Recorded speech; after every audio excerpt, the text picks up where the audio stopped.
Let's do something different this week. No flat earth, no racism, just a girl spreading misinformation about my job. He is coming.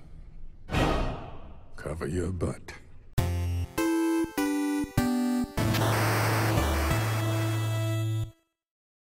In case you don't know, I'm a behavior therapist during the day and a cat with a bow tie during the night. During the day, I use ABA, Applied Behavior Analysis, to help better the lives of people on the autism spectrum.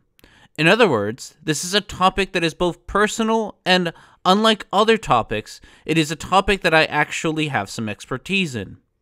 Before I begin, I must make one thing very clear. In no way, shape, or form am I denying that abuse exists within ABA. The programs are run by humans, and humans can be dicks. But Amythest is saying that ABA in and of itself is abusive. ABA stands for Applied Behavioral Analysis. Currently, it is the go-to method for treating autism and is strongly encouraged from a very young age to teach autistic children socially acceptable behaviors and to help parents to stop or prevent behaviors that they don't particularly enjoy. You have said like 3 sentences, and besides correctly identifying what each letter in ABA stands for, nothing you have said is accurate. ABA does not treat autism. There is no treatment for autism. And even if there were, it would lie far outside the scope of ABA. ABA is used to treat behavior, hence the behavior part of the title. Hell, ABA isn't exclusive to autism, or even humans for that matter. There are 2 main branches of ABA, behavior analysis and applied behavior analysis. Behavior analysis is dedicated to the study of behavior, and not exclusively human behavior, as a lot of experiments in the field are conducted on animals. Applied behavior analysis is the application of behavior analysis. This usually involves humans, but animal trainers use the same concept as well. ABA is also not exclusively dedicated to autism. Many companies use ABA to improve employee efficiency and to help structure companies in such a way as to help companies run as smoothly as possible. As for your next blatant error, ABA is not exclusive to lowering problem behavior. ABA can also help increase a behavior. Lastly, behaviors that are decreased, problem behaviors, are not exclusively behaviors that parents find annoying. Problem behaviors include things like aggression, self-injury, and behaviors that may place the individual in unsafe situations, like running into a busy street. This mischaracterization of what ABA is and what people use it for continues throughout the whole video. The idea behind ABA, the very core concept, is using the analysis of behavior, and you apply that analysis systematically to improve socially significant behavior. Some maybe you have to make. Now, the real problem that occurs when you try to treat autistic children with ABA therapy is, what is socially significant behavior, and who gets to say what is socially acceptable or not? Not socially acceptable, socially significant. These terms are not interchangeable. A socially significant behavior is one that has a high impact on the individual's life. If a behavior is preventing an individual from accessing certain environments or activities that they would like to participate in, then that behavior is socially significant. The same is true for behaviors that need to be increased. If an individual lacks a skill that prevents them from participating in a certain activity, these skills can be taught. Socially significant is defined from the perspective of the individual being treated. Hell, if the individual has communication skills, they are encouraged to sit in on meetings regarding the plan so that they can give their input. You have incorrectly defined a term, all so that you can pretend as if all of ABA only focuses on making autistic kids seem normal.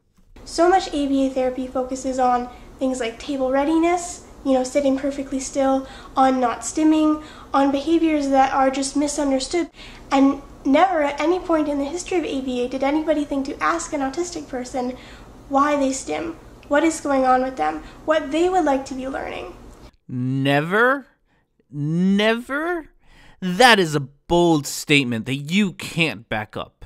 You know how I know that you can't back it up? Because I have personally asked clients why they stem. Hell, we even have a word in ABA dedicated to why a behavior occurs. The word is called a function. We use an assessment, a functional behavior assessment, to help determine the function of a behavior. Here, you once again show your ignorance of ABA. And there's a reason we ask. A lot of ABA is about replacing behavior with another behavior that serves the same function. This is most clearly seen in communication. If an individual grunts when asking for an item, this can lead to a long and frustrating game of trying to figure out exactly what the desired item is. But if this behavior can be replaced by, say, a PEX board, pictures on cards, or by using a communication device or sign language, the individual can learn to use a new behavior to more clearly and quickly access what they want. Not just that, but learning to use a communication device can also lead to individuals being able to communicate with others besides parents and caregivers, allowing them to access more environments and activities. Most importantly, one cannot replace a grunt with a communication device without first knowing what the function of the behavior is, which means that someone had to assess why the individual was engaging in the behavior in the first place. Now, Amythest has come out and personally called me abusive, so let me take you through what a typical session with me looks like. After saying hi to my client, we sit and talk about how school has been, and how he is feeling. Our first program of the day is sitting at a table and doing work.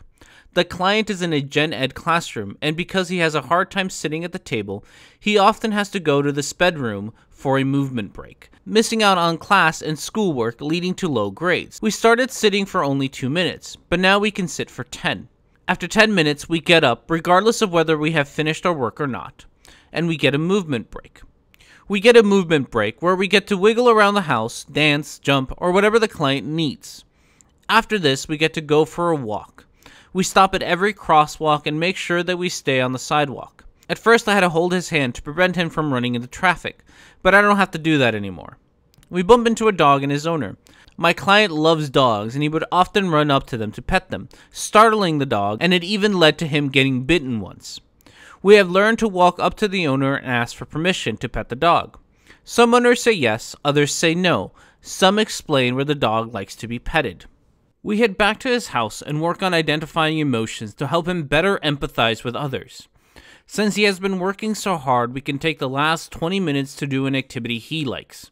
He wants to play Mario Kart, so he calls over his brother and his father, and the four of us sit around and play Mario Kart, a reinforcer for staying on task. Does anything that I have just shared with you sound abusive? Amythest, if you are going to criticize a whole field of study, at the very least, bother to understand what you are criticizing. Your ignorance has led you to call a whole group of people abusers when you don't even understand what they are doing. And before you come at me with attacks that I am able-splaining and that you're autistic, being autistic doesn't give you magical knowledge of ABA, nor does it give you the right to misrepresent it.